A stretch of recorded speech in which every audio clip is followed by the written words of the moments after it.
errors made by the Muslims in the month of Ramadan is neglecting or indulging in the prohibited acts. And there are 12 acts which are common that Muslims indulge in the month of Ramadan, and I like to list them. Number 1 in this category is backbiting and scandal mongering. Number 2, false speech and lying. Number 3, vulgar language. Number 4, abusive language. Number 5, gossiping. Number 6, false action. Number 7, listening to music or listening to un-Islamic songs. Number 8, watching un-Islamic movies or watching un-Islamic television programs. Number 9, reading un-Islamic books or magazines. Number 10, going to un-Islamic sites. Number 11 is doing spending excessively and being extravagant in the month of Ramadan. Always being extravagant is haram. And number 12 is wasting food. So these 12 are the common errors which fall in the category of indulging in prohibited acts, and all of this haram. So it's very high category. The 3 categories which are highest amongst all the 7 categories is the first one, doing errors in which are contrary to the obligatory rules of fasting and zakat. Number 2, neglecting the farais. And this is the 3rd category, indulging in prohibited acts. These 3 are the most serious. All of them are either sin or major sins.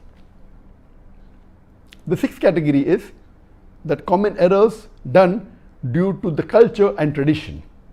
And there are 12 common errors in this category. Number 1 is that many Muslims, they stay awake the full night and they sleep the complete day. Number 2, many of the Muslims, they are lazy and they are tired and not attentive during the day, during the month of Ramadan, and this defeats the purpose of Ramadan and fasting. Number 3 is rumor mongering. Number 4 is wasting time in playing games or in fruitless activities just to pass and kill time. Depending upon the country, like in the Indian subcontinent, people play cricket, some countries play card, they play badminton, they indulge in games and fruitless activity just to kill time. The 5th common error in this category is that many Muslims, they give extravagant and lavish iftar party just to show off. Number 6, many of the ladies, they spend excessive time in the kitchen, thus not having time for ibadah during the month of Ramadan.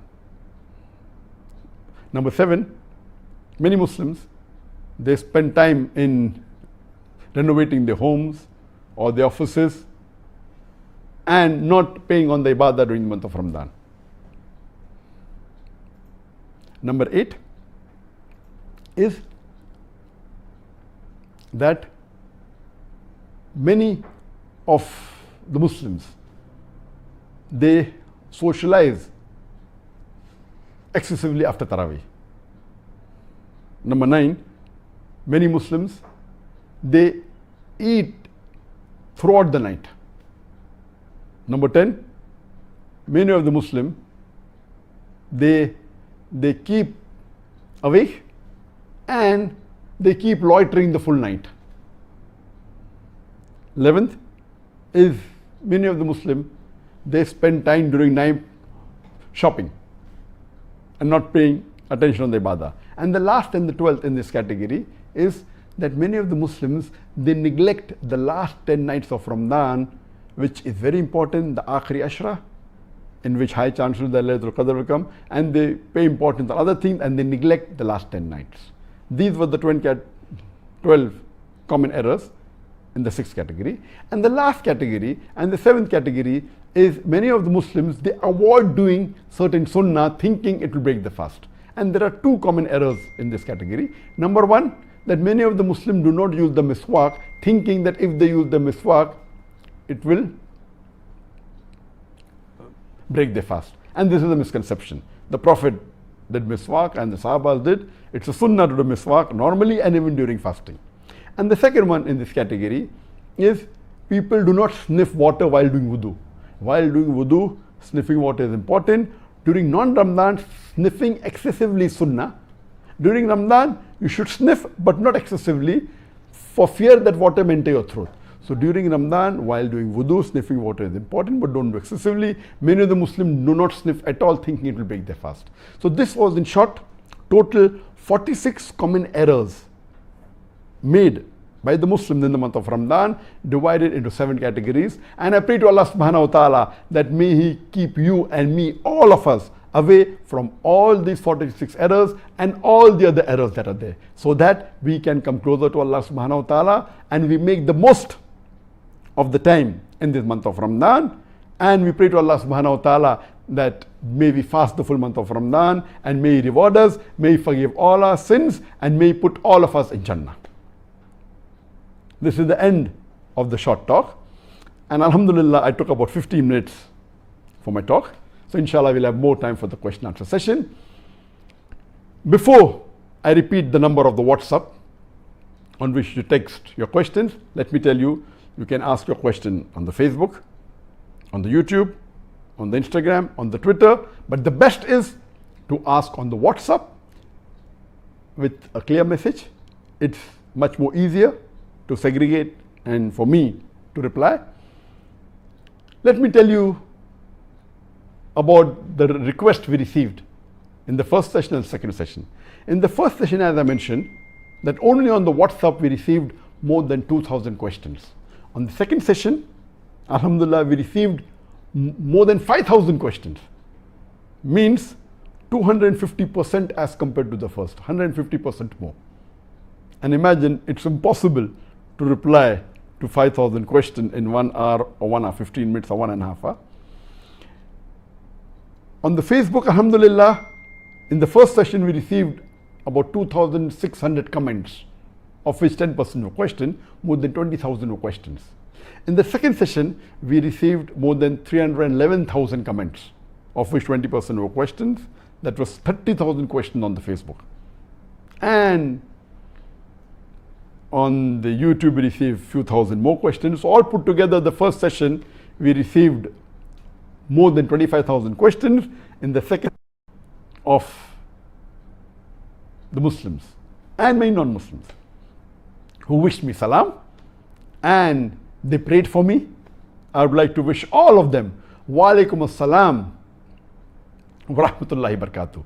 May peace, mercy and blessings of Allah subhanahu wa ta'ala be on all of you. I would like to say Ameen for all the du'as you made for me. I like to say that many of them praise me much more, which I don't deserve. And I pray to Allah subhanahu wa ta'ala that may He not hold me responsible for the praises that you have done on me.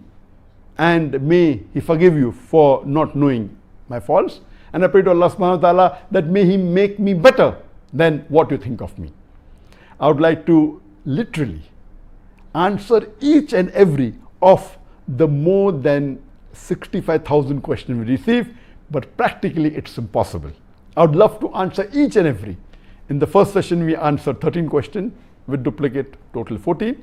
In the second session, we answered 14 questions with the duplicate question, total 19 questions. So we could only scratch the surface and satisfy maybe 14 plus 19. That's 33 people out of more than 65,000 questions asked. And there's a team which is keeping on scrutinizing all the questions and trying their level best. I just spoke to them early in the morning. That's maybe about 7-8 hours back. And they had scrutinized at least half of the questions. More than 3,500 questions they've scrutinized, and they passed a few hundred to me. And last session, I requested my wife to speak to one of the revert sisters by the name of Mary in USA, and she was very happy to hear my wife, and she tried to reply to whatever she can. I've decided that from today, inshallah, from amongst the thousands of questions which I have not asked, so far I have answered, that I have not answered, sorry, So far I have only answered 33 questions. There are more than 65,000 questions pending. After every session, I will pick up one question which has not been asked. And inshallah, I'll give a call to that person and speak for a few minutes. So this will be a bonus because I could not answer the thousands of questions. So one question I'll pick up and I'll dial the number on the WhatsApp and speak for a few minutes. So don't be shocked if today or in the next couple of days